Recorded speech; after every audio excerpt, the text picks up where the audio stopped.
एक छोटे से गांव में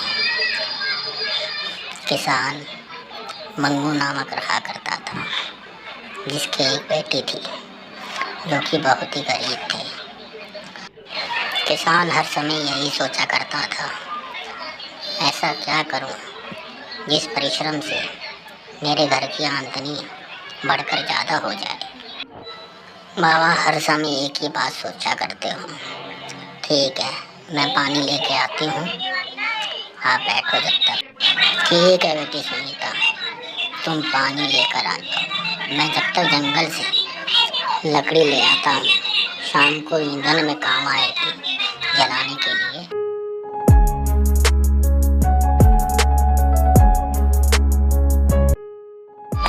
किसान अपनी कुल्हाड़ी लेकर जंगल के रास्ते चल पड़ता है लकड़ियाँ काटने के लिए। फिर भी उसके मन में एक ही विचित्र धारणा चल रही होती है।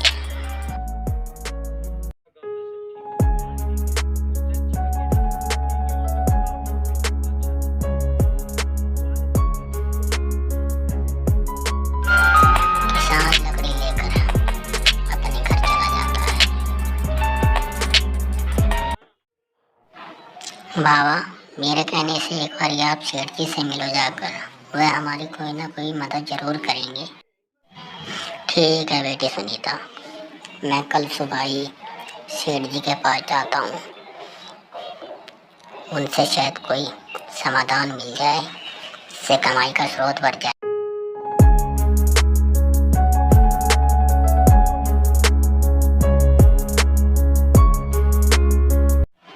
भाई साहब कृपा कर मुझे सेठ जी से मिलना है, मुझे उनसे मिलवा दीजिए, आपका बहुत आभार हो।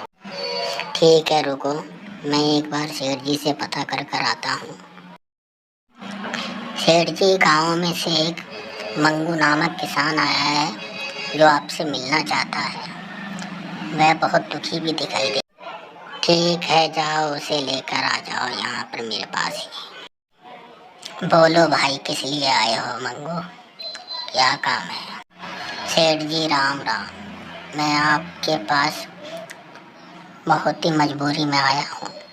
मेरे पास ज़मीन बहुत कम है, जिसमें फसल बहुत कम हो पाती है, जिससे परिवार का जीवन यापन बहुत कम हो पाता है।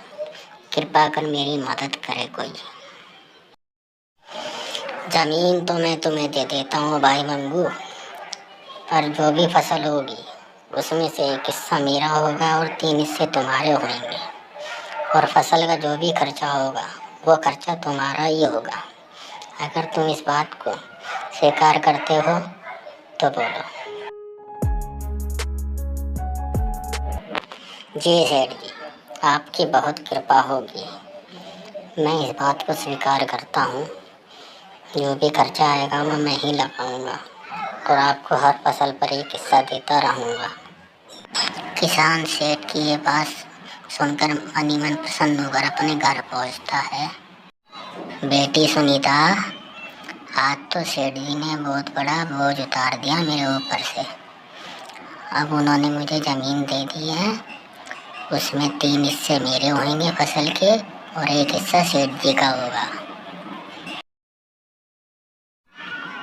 मैंने आपसे बोला था ना बाबा कि सेठ जी हमारे दुख का जरूर कोई ना कोई रास्ता निकालेंगे। चलो अच्छा हुआ, आप मुँह हाथ धो लीजिए और मैं खाना लगाती हूँ आपके लिए। एक दिन किसान अपने खेत में होता है, उसको पेड़ के नीचे अचानक एक घड़ा दिखाई देता है जो सोने से भरा हुआ होता है। वह उसे लेकर अपने घर चला जाता है। देखो सुनीता बेटी, आज मुझे खेत में क्या मिला, अब हम भी अमीर हो जाएंगे। कितना बड़ा सोने का कलश है भरा हुआ। पर बाबा खेत तो सेठ जी का है, हम तो केवल सिर्फ उस पर मेहनत करते हैं। इस प्रकार देखा जाए तो ये कलश सेठ जी का हुआ, आपको ये सेठ जी को दे देना चाहिए कलश को। बेटी सुनीता, जब मेहनत हम करते हैं तो इस कलश पर हक भी तो हमारा ही होगा, इसमें सेठ जी का हक थोड़ी हो सकता है इस कलश पर।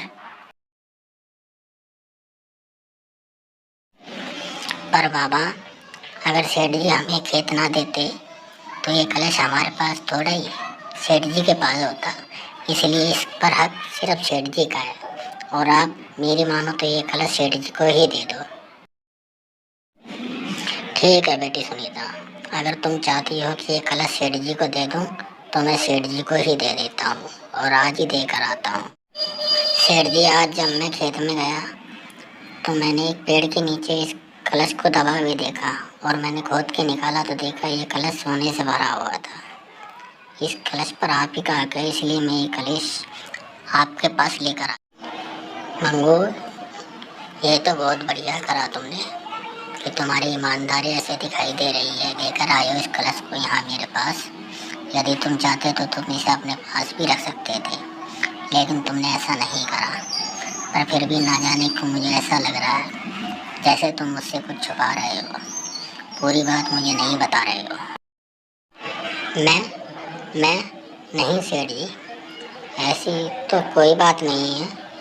मैंने आपसे कुछ नहीं छुपाया, जो भी था वही मैंने आपको बताया है। ऐसा ही हुआ था सेठ जी, ये कलश आपके खेत में ही मिला था। लेकिन फिर भी मंगू, मुझे लगता है कि तुम मुझसे कुछ छुपा रहे हो, पूरी बात नहीं बता रहे हो। आखिर सच क्या है? तो तुम मुझे पहली बार दिखाई दिए थे, वैसे आज मंगू तुम मुझे नहीं दिखाई दे रहे हो। जो भी बात है मुझे सच सच बताओ। मंगू मन ही मन को सोचने लगता है। सेठ जी, मुझे माफ़ कर दीजिए, आपने सही कहा। मेरे मन में लालच आ गई थी, जिस कारण मैंने सोने का कलश बदलकर ये मिट्टी का कलश रख दिया। सोने का कलश आज भी मेरे घर पर रखा हुआ है। कृपा कर सेठ जी मुझे माफ़ कर दीजिए। मैं अपनी गलती के लिए बहुत ज़्यादा शर्मिंदगी महसूस कर रहा हूँ, मुझे क्षमा कर दीजिए। मैं अभी वह कलश लेकर आता हूँ घर से वापस। रुको मंगू, अब तुम्हें कहीं जाने की जरूरत नहीं है। तुमने अपनी गलती स्वीकारी, इससे मुझे अच्छा लगा, इसलिए अब वह कलश तुम्हारा है। और जो भी ज़मीन मैंने तुम्हें फसल के लिए दी थी, आज से वो ज़मीन भी तुम्हारी है। अब तुम और अपनी बेटी का आराम से जीवन यापन कर सकते हो। सेठ जी, आपने मेरी गलती को माफ़ कर मुझ पर बहुत बड़ा उपकार किया है, इसके लिए मैं आपका बहुत बहुत आभार उठाता हूँ। भगवान आपका भला करे। ठीक है मंगू, अब तुम जाओ और अपनी बेटी को भी ये खुशखबरी सुनाओ। जय श्री राम, जय श्री राम, जय श्री राम।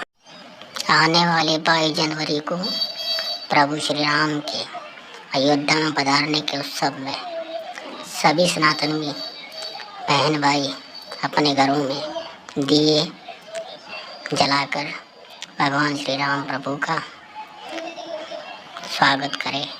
जय श्री राम। मंगू ने सेठ को सोने का कलश देकर सही करा या गलत करा, कमेंट बॉक्स में ज़रूर लिख के बताइए। और वीडियो अच्छी लगी हो तो वीडियो को लाइक करो, चैनल को सब्सक्राइब करो, बेल आइकन दबाइए। जय श्री राम।